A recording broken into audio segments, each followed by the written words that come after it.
Boom! What is going on, ladies and gentlemen? Happy, was it Tuesday now? Yeah, happy Tuesday to all, and welcome to another live beer review. Today, we're going to be staying in the state of Texas. I know yesterday I reviewed one from Turning Point, which is down in Texas as well. But today we're going over to TUPPS Brewery and trying out their their bourbon barrel-aged imperial stout called the Full Grown Jack. Well, they have a regular full grown Jack that's like a 12.1%, but this is their barrel aged version that was aged in Iron Root Republic barrels. And let's see. Of course, since we're in fall, I decided to do another one that's kind of fall themed, with this one being a little bit of a pumpkin spice kind of barrel aged stout. And I'm pretty interested to see how this one is. I don't know. When it comes to like pumpkin spice kind of beers, I'm always hit or miss with them, just because they could be a little bit too much and they could be a little not enough. I don't know, but with this being a barrel-aged stout, I usually love my barrel-aged stouts, so trying to see what that balance of pumpkin spice plus those like boozy bourbon notes that are going to come in there, how those are going to mingle and all that kind of stuff. Of course, this kind of will show me what their barrel aging process is like, with how much flavor comes from the aging process within their barrels they use. But yeah, TUPPS does some pretty cool things. I think I've only had stouts from them. I don't think I've had any other style of beer as of recent, I think so. Every beer that I've had from TUPPS Brewery has been one of their imperial stouts. So, yeah, right, you're aging a barrel, that's why you're spicy. Yeah. So, with this one, so the Full Grown Jack is kind of a variant from, so they have a beer called the Full Grown Man. It's really nice, it's a nice imperial stout. I don't think I've had it yet, but they decide to kind of do a variant of that when it comes to calling it the Full Grown Jack, which is kind of their same base recipe of the Full Grown Man when they add pumpkin spice to it. So, of course, the regular Full Grown Jack is available over at the tap room right now, I believe on tap, and I believe that the barrel-aged Full Grown Jack is available when it comes to go, when it's in cans and all that kind of stuff. So you can purchase cans of the barrel-aged Full Grown Jack over at TUPPS right now. So if I didn't mention before, this guy comes out to a 14.9% ABV. So this is not for the faint of hearted. This is going to be a very, very strong beer. It's definitely going to have a lot of boozy notes. So when it comes to how complex this thing's going to be, I'm hoping there's a decent amount of complexity to it, just because barrel aging stouts gives in a lot of those complex flavors and stuff. So one thing that TUPPS likes to do when it comes to the labels, besides just having really cool can art, they like to kind of show like a little bit of what kind of things you're going to be getting. So they have the malt profile right here where it shows the body, the roast, and the color. So they're saying it's going to be a full 5 out of 5 when it comes to how heavy the body is on this one. So it's going to be definitely a heavier beer. Of course, the roast profile of it, how roasty it's going to be, so definitely going to put that into account of there being some nice, decent bitter flavors coming through it due to the roastiness. Always adds to bitterness.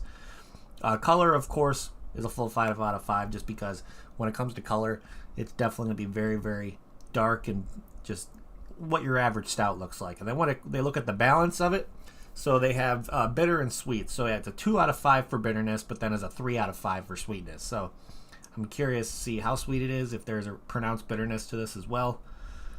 But other than that, I'm pretty stoked to give this one a try, because it's just, I don't know, I'm always wanting to try some pumpkin beers, especially around this kind of time of year. So knowing that I have one in the fridge available to drink during October and all that stuff, when a lot of the pumpkin style of things are out available, I wanted to give this one a try. So let's crack this thing open, give this one a try, and then we'll kind of go into what else is on the can here. Because they have a description for this guy, but they also have a couple other like ratings on this one as well.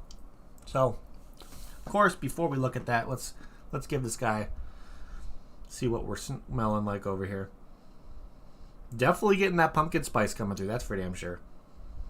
Definitely more of a sweeter, kind of almost nutmeggy kind of pumpkin spice to it. Definitely getting a good like cinnamon, nutmeg kind of sweetness coming from the nose, which I'm curious if that's going to be predominant with flavor, or maybe that's something that's going to actually balance out the bitter notes to it from the roasted malts they add to it as well. So let's pour this guy, see what it's all about. Of course, I'm going to be drinking this out of my Russian River tulip glass this afternoon. So let's pour this thing and see what we're looking like here. Oh yeah, this is a dark one for sure. decent amount of head, but not too crazy. But yeah, this is going to pour very, very dark. Definitely, I don't know if it's going to be syrupy. There's actually a decent amount of head on this one, but it's not too crazy. Of course, I'm able to fit the entire can into this glass, but it has a decent amount of head to this one, surprisingly. So looks like it's a really, really thick head too. But yeah, that just looks as dark as my soul. Still getting a lot of those like sweeter spice notes coming from on the aromas. Definitely still a lot of nutmeg, allspice kind of feel in there. A little bit of cinnamon too. I'm almost getting like a, now that I poured it, kind of getting like a dark, semi-sweet, bitter chocolate kind of note coming through as well, which could be from the barrel aging process, because of course when you barrel age a beer, there's definitely some chocolatey kind of boozy notes that come through it as well. It's hard to explain, but I think when it comes to the process of barrel aging a beer, it just adds so much different complexity, like so much more different complex notes to it. So I'm excited to give this one a shot. But before we drink it, they have a couple other ratings here that I want to talk about. So right here it states that it's a 50 IBU, which is a pretty medium to low rating for hoppy bitterness, because of course when they brew this one they're adding hops to it. So 50 IBUs definitely is on that medium to low end of bitterness. But they also have the SRM rating on here, which is an SRM rating is how brewers kind of factor in light going through the beer. So a 50 SRM means it's up there with SRM, so you really how light goes through the beer. So when it comes to light kind of coloration and all that kind of stuff, it's definitely a little bit of some complex ratings, one of that stuff. I really don't pay attention a lot to SRMs, just because that's more on the brewer's side of thing. If they're trying to meet a specific mark, they're trying to reach to a specific like color and all that kind of stuff, they're going to be kind of keep track of their SRM rating. And plus I think the description of this guy on the can is a little bit better than what we show on Untappd. So I'll get to that in a minute when it comes to reading the description, but let's give this guy a try and see what it's all about. So cheers everybody, happy Tuesday.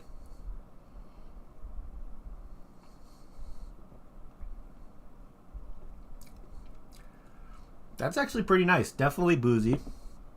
Right off the bat, you're definitely getting a pronounced bitterness, but it's more of a sweeter pumpkin spice note than I was getting from, what was that other beer that I reviewed? That was a pumpkin spice kind of thing. It was the, what was it? It was the Southern Tier one that was like pumpkin spice note. That one was a little more drier. Definitely less on the pumpkin spice notes on that one. This one is definitely more predominant in sweetness from the pumpkin spice. You're definitely getting more of the cinnamon. You're getting more of like the nutmeggy, allspice kind of pumpkin spice flavors in there. Towards the end, it definitely dries out. So up front, you get like a little bit of a syrupy mouthfeel, but it's not too crazy. It's not like something you'd expect from a pastry stout. But overall, it definitely has that heavier to medium body to it. So definitely heavier on the mouthfeel, but not really thin or anything like that. But overall, the flavors are pretty good on this. I'm actually enjoying this one a little bit more than the Southern Tier one. I'm trying to see if I can get any of those bourbon kind of flavors from the barrel aging. And I get it a little bit. Definitely adds a little bit of an oakiness to it that kind of helps with that dry finish. Of course, helps a little bit of the bitterness because of the charring of the barrels itself. Adds bitterness along with that, just more complexity due to the bourbon and all that kind of stuff. But when it comes to the description of this beer, on Untappd, it's really simplistic. It's just aged in Iron Root Republic barrels and flavored with pumpkin spices. When on the can itself, it has a little bit more of a description right here. So let's read it and see what it says. So what it says is aged in Iron Root Republic barrels and flavored with pumpkin spices. This full flavored imperial stout will warm you to the core with the taste of fall. Beware, this will go straight to your gourd. Yeah, I like that. That's a pretty cool description. But definitely, you're getting a little bit of the barrel aging in there. I'm not really getting any of the like chocolate aromas anymore. I'm not really getting that on the palate. So a little bit of the chocolate, like bitter chocolate, or more of aromas to it instead of just the flavors. But you're definitely getting that warmthness from the booziness. You're definitely getting that kind of almost charred oakiness that helps with the dryness and the bitterness towards the end. But overall, right up front, you're getting like a nice, smooth, creamy pumpkin spice kind of note. Definitely more on the sweeter end. But I honestly think they did a pretty damn good job with this one. For being a pumpkin spice beer, this is probably one of the better ones that I've had for sure. And I think it might be something that may help pumpkin spice like stouts and all that kind of stuff be a little bit better, to be honest, just because if you add the bourbon barrel aging process to it, you're adding a little bit more complexity to it. You're adding a little bit more booziness that kind of helps balance out those pumpkin spice flavors. If you're adding enough pumpkin spice, you're kind of helping bring up that upfront sweetness. Of course, not really getting too crazy on bitterness with this one, even though you definitely still get that almost dry, oaky, slight charred bitterness towards the end. But to be honest, I think this one is pretty damn balanced for what it is. So let's look here at Untappd and see what they show as a similar beer to this one. So, of course, Untappd is a really cool thing to where they, if you're looking at a specific beer, or let's just say you're looking at the beer that I'm reviewing right now, Untappd shows some similar beers to this one to where possibly you can get something to where if you can't get this one from TUPPS, you may be able to recognize something or notice a brewery that you can most likely get near you. So let's see what they show here. We got one here from Buxton Brewery called the Yellow Belly, which, let's see, this is an 11% Imperial Stout. Let's see if they have any other kind of, this is more of like a peanut butter kind of notes to it, heavy on the nut kind of situation. So I don't know if this is, okay, this one looks like they're out of Sweden, so I don't know if I'd really, this is more of a double pastry stout. Even though you sometimes get a little bit of some characteristics from this one that you would get out of a pastry stout, mostly with the sweetness. But overall, I'm not really going to recommend this one due to it's not really having any like peanut butter or nutty kind of notes to it. What else? We got one here from Oddside Ales, which is a 12.1% Imperial Stout, double coffee stout, aged in bourbon barrels. So you get the whiskey notes, the oaky notes, a little bit of chocolate. They're saying a little bit of espresso flavors. And then they add toasted hazelnuts to this one as well. Yeah, like I said, I wouldn't really recommend this one as well either, just because you're not to me, I'm not getting a nuttiness to this one. When I'm looking to recommend a beer similar to this, I'm going to try to find something within that pumpkin spice kind of realm as well, because there's really nothing that you can replicate when it comes to either adding coffee or nuts or anything or peanut butter to kind of replicate the spice notes that you would get from like a pumpkin spice flavor to it. So we actually got a pretty popular brewery coming up here now from Firestone Walker. They're recommending the Mocha Dolce Stout, which looks like it's a nitro stout from them. I don't know if I wouldn't really consider this one similar. It's a milk stout. It's sweeter, so I'm not really. It might be similar on sweetness, but I don't think that one's going to be similar at all. And then last one we got here is from Martin House Brewing Company called the Monolith, which is it's a new stout recipe they did, and they aged it in 4 months in whiskey barrels. So let's see if there's a profile in this one. Let me see. Whiskey Barrel Aged Imperial Stout. It's from their Barrel Aged series. It really doesn't say much from there.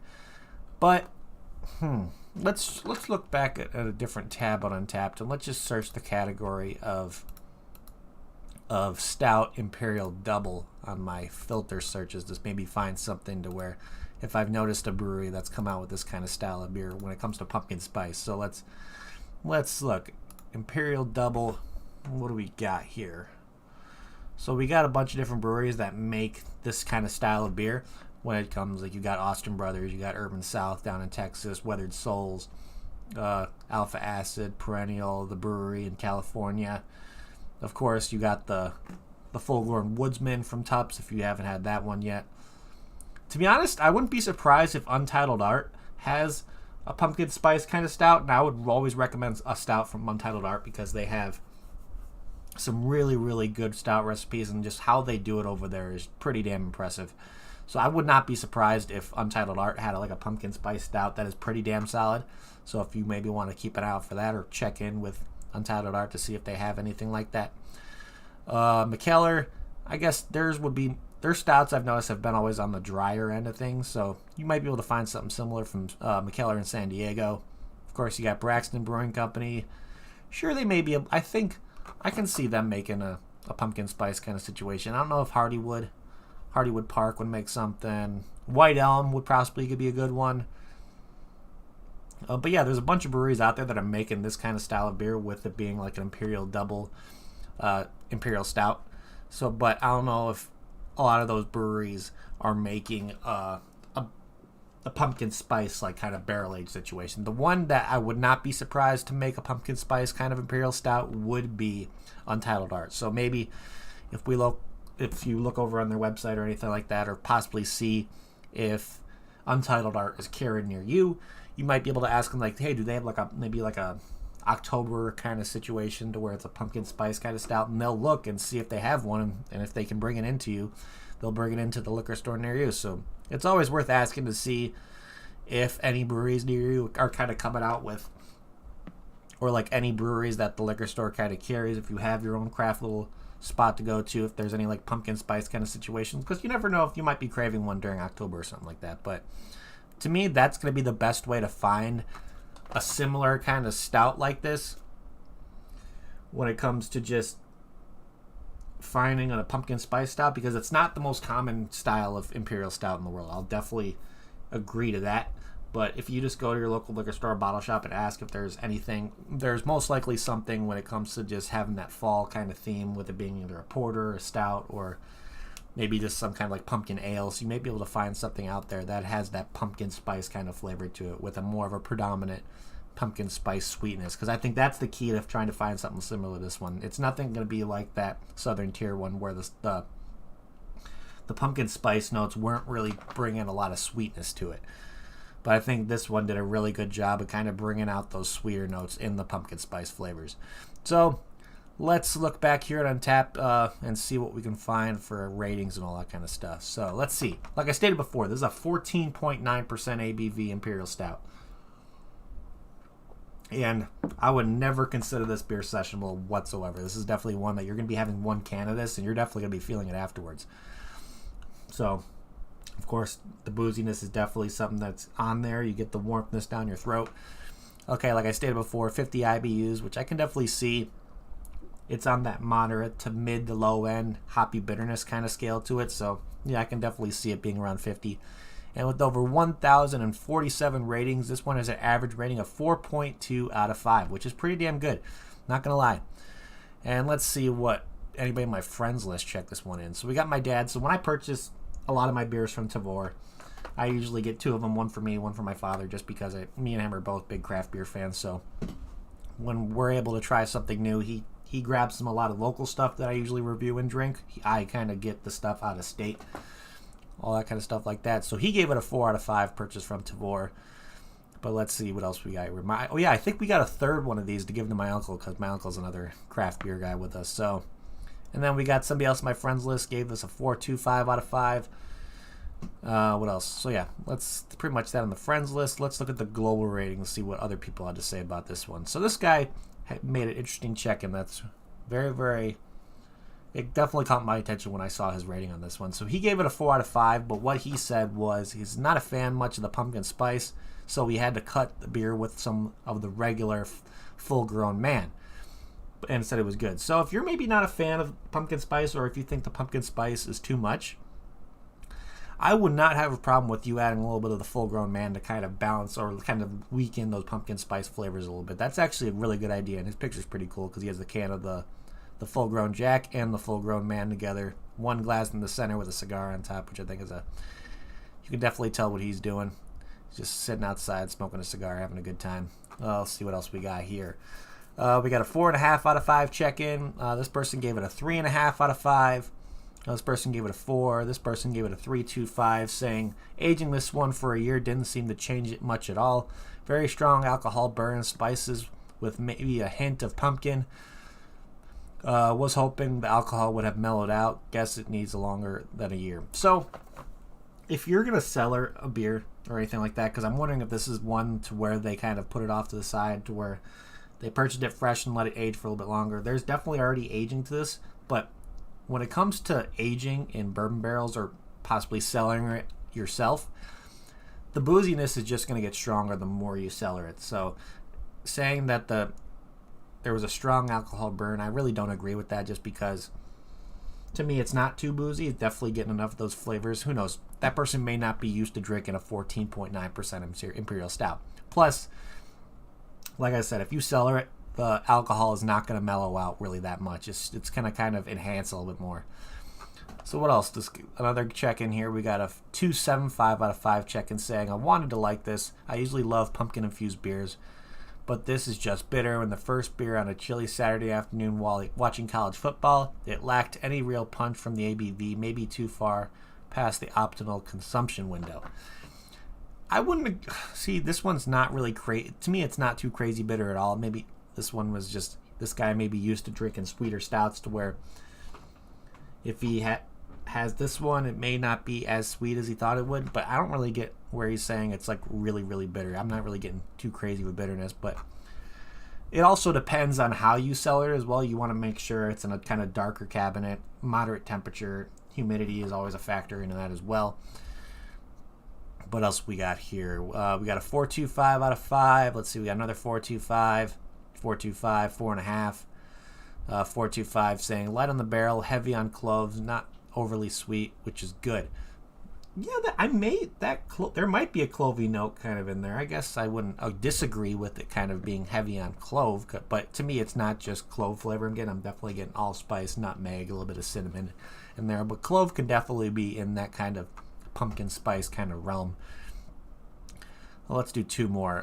We got a 4.25 here, and then we got somebody purchased his at the Lone Star Liquor, which is in Amarillo, Texas, and he gave it a 4.25 out of 5. But before we start trying to figure out what my ratings and all that stuff, let's see if there's any kind of verified locations to where you may be able to find this stuff. So we got this place in Mansfield, Texas called the Beer and Wine World, which is showing up as a verified location. Of course, you got TUPPS and McKinney as a verified location, since it's their beer.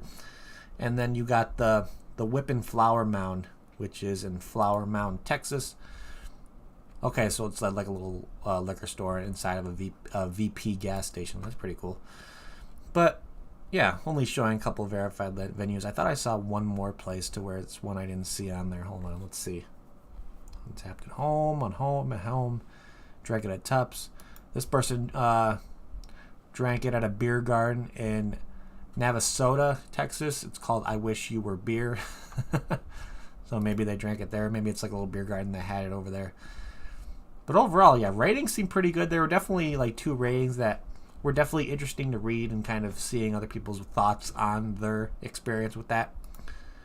But let's start trying to figure out what we're going to be doing for ratings over here on Arn with this guy.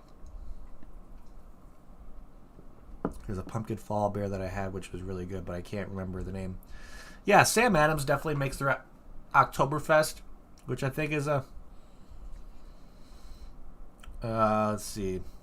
I don't know if... I haven't really checked the Sam Adams variety pack, but I know Sam Adams... Actually, do they make a pumpkin beer? I haven't really checked on them lately, but... But yeah, so... Okay, so he had a... It's several years ago, and it was probably one of the... Okay, so your second was the best fall-flavored beer you've had. Okay, so let's start looking at our ratings over here. First thing we like to look at is can art. And, of course, this can art to me was absolutely awesome. I love the kind of, like, creepy, like, jack-o'-lantern dude wearing the kind of, like, work... I don't know if that's like a cut-off vest almost, so it's like a cut-off shirt. Of course, there's a name tag on there that says Jack. And then what the hell is in his freaking pocket? Oh, that just looks like... What the hell is that? Is it like... Okay, it looks like the shirt tore, and maybe you're seeing, like, part of his, like, shoulder and all that kind of stuff, because you can see bones sticking out of there. So this guy got the shit beat out of him or something, or he's just some kind of monster Jack's kind of, like, some creepy kind of zombie pumpkin dude. But overall, yeah, the can art I think is fantastic. Of course, I really love when they do this, when it shows the malt profile and the balance to it. Their description is nice. They took advantage of all the real estate that they had on the label. And plus, TUPPS is when it comes to their can art, I always think it's really clean just because it's modern, but they kind of leave like almost like a burly kind of theme to it, where it's like either a very, very long bearded dude. But yeah, overall, I think this is a really nice can art. So, yeah, nice holographic notes. This would definitely be something that would catch my attention at a liquor store or bottle shop for sure. So I'm going to give this a solid... Let's see. I'll give it a 4.75 out of 5. Looking at it more now, you can definitely see more details in it. Of course, you look at the top of the head, it actually says TUP right there, which I think is nice. So there's definitely a good amount of detail with this can art. And I just love it that they took advantage of most of the kind of the label that they had. And then you look closer, you can kind of see some background kind of stuff in there. A little bit of like a skull right there. So yeah, there's definitely a lot of detail in this one, but I think a 4.5 out of 5 is definitely a good rating for this guy. But let's see. If I got this beer in a flight over at TUPPS right now, which most likely wouldn't happen, you'd be getting the regular, non-barrel aged version of the full-grown Jack if you got a flight over there. But let's just say, if they had it on tap at one point, if I had it in a flight, would I get another one? To be honest, I probably would. I think I would. I definitely enjoy this one a lot more than the Southern Tier one I had earlier this week, so take that for what it is. But I think TUPPS did a pretty damn good job with this one. I'm really, really big fan, of course, the barrel aging process of just imperial stouts in general. I love when breweries barrel age their beers. I think it adds so much more complexity to it. It adds a little bit more booziness and plus a little bit more flavor to it. So I think they did a pretty good job on the barrel aging process. I would definitely love to try the non-barrel aged version to see what the difference is. But overall, yeah, this is a pretty damn fantastic fall-themed pumpkin spice kind of beer. This is probably the best one that I've had in recent years. But with that being said, let's start trying to figure out what my final rating on this guy is going to be. It's going to be tough, I'm going to be completely honest. I think it's definitely going to be higher than my Southern Tier rating. What the hell did I rate that Southern Tier one? I forgot already. What do we got here? Let's see. Boom. Let's look at my profile. What did I rate the Southern Tier one? So I rated the Southern Tier as a 3.75 out of 5 on Untappd. But what am I think I'm definitely going to give this one higher. I'm honestly give this a very, very solid. Yeah, I think a good 8 out of 10 is where I'd leave this one. It's just that little bit much better than the one from Southern Tier. The Southern Tier one was still good, but this one has a little bit more sweetness, a little bit more complexity when it comes to the barrel aging process and all that kind of stuff. A little bit more of just like more rounded flavors to it. So I think this one is definitely better than the Southern Tier one for me personally. But yeah, I think 8 out of 10 is definitely where I'm going to leave this one when it comes to rating on this guy. But other than that, I think that is pretty much what I have for you guys today. So thank you everybody in chat for hanging out. You guys are awesome. If you haven't yet, please hit that like button. It would help me out a lot. Also, if you're new to the channel and like what you see, make sure you hit that subscribe button as well, along with that notification bell. It'll let you know whenever I go live to another review. I don't think I have a review planned for you guys tomorrow just because I'm going into work, even though I said I was going into work today. Boss didn't get a hold of me till this morning saying we're going to transfer over a beer tomorrow, so I won't be doing a review tomorrow for you guys, but I should have a couple more reviews by the end of the week coming out, so keep an eye on the Instagram. Of course, if you want to see what I'm doing when it comes to all my craft beer reviews, you can go over to the Instagram. You'll see what I'm beer reviewing that day, plus you'll see a little bit of behind the scenes stuff that I'm doing over at the brewery at Fibs. So who knows, you might see a little bit of a story kind of going into my Instagram story when I'm transferring over beer into the Bright Tank. We're getting ready for our Halloween release. We have some Skittles beers that we're coming out with, so we have to transfer that over and get the flavorings in there and all that kind of stuff. So, but other than that, let's see. Of course, you always shoot me a friend request on Untappd as well. You guys hear me talk about Untappd all the time. I think it's an absolutely fantastic platform. When it just comes, you can check in beers, get badges. I like to call it Facebook for beer drinkers because it's pretty much what it is. And last but not least, of course, if you want to support me, the best way that I'm always going to recommend to do so is to get yourself over to the Patreon. You can take part in my monthly 4-pack giveaways when you join. They're always random drawings, and the higher tier that you join, the better opportunities you have to win. We have a couple of people over there that have already won multiple times. I know Face Meat in here has won already on his 4-pack giveaways. So if you want to take advantage of helping me out, get more beer in my hands so I can get more beer out to you guys, Patreon will be the best way to do so. Plus, down the road, I'm going to work on getting a Discord started once we get more traffic going through the Patreon, of course. We're eventually going to work on glassware, coasters, koozies, shirts, hoodies, all that kind of stuff. So keep it out for those in the future.